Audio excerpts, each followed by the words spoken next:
रब के अलावा किसी से नहीं डरता। आप अल्लाह से नहीं डरते, आप इंसानों से डरते कि आप लोग इस तरह से पेश करते बेंच को और उनके मेहमान को, नौजुबिल्ला जैसे आप पैगंबर को पेश कर रहे हैं।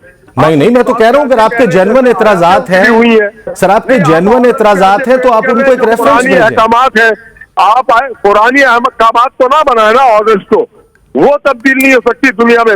अगर मैं वो बना रहा होता मैं आपको कभी भी ये ना कहता कि आप रेफरेंस भेजें। जब इरशाद हसन खान ने मुशर्रफ को 3 साल दिया था, आयन उस वक्त कहा था जब भुट्टो को फांसी दी गई थी, आयन उस वक्त कहा था जहां पे नवाज शरीफ को अहकामे पे निकाला गया था। तो आयन की बातें ना करें, जितनी गलतियां इस मुल्क में कर चुके हैं अदालती निजाम इस मुल्क आज इस महज को इसी वजह से पहुंचा है कि फर्द वाहिद की अमरीत कायम हो जाती है और वकला बरादरी चाहती है कि जनाब जो अमेंडमेंट लेके आए वो वकला बरादरी के ख्वाहिशात पे लेके आए। आप पाकिस्तान बार काउंसिल से पूछे, वो सराप एहतजाज है, एक बार सराप एहतजाज है कि ये गलत काम हो रहा है। तो इन्हें अदालत दोबारा न लग जाए यहाँ पे। हाशमी साहब जरा ख्याल रखिएगा।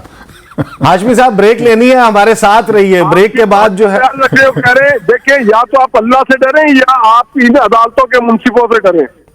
नहीं सर, हम आपको हम बिल्कुल आपको डरा रहे हैं, आप हमारे साथ रहिए, बाद आते हैं। आप अल्लाह से नहीं डरते, आप इंसानों से डरते हैं। अल्लाह से तो डरते हैं, नबी करीम सल्लल्लाहु अलैहि वसल्लम की अमल करते हैं और साथ खड़े रहते हैं फिरौनों वाले स्टाइल के। सर आप थोड़ा सा कूल डाउन होइए। बासित साहब का वो मतलब नहीं था। मैं कूल डाउन ही बात कर रहा हूँ भाई, मैं कूल डाउन बात कर रहा हूँ, मैं हाइपर नहीं होता मैं। सर ब्रेक लेते हैं, हमारे साथ रहिए, ब्रेक के बाद रब के अलावा किसी से नहीं डरता। सर ब्रेक में बहुत मुख्तसर सी ब्रेक है, उसके बाद आपसे गुफ्तगू का सिलसिला जारी रखते हैं, साथ रहिए।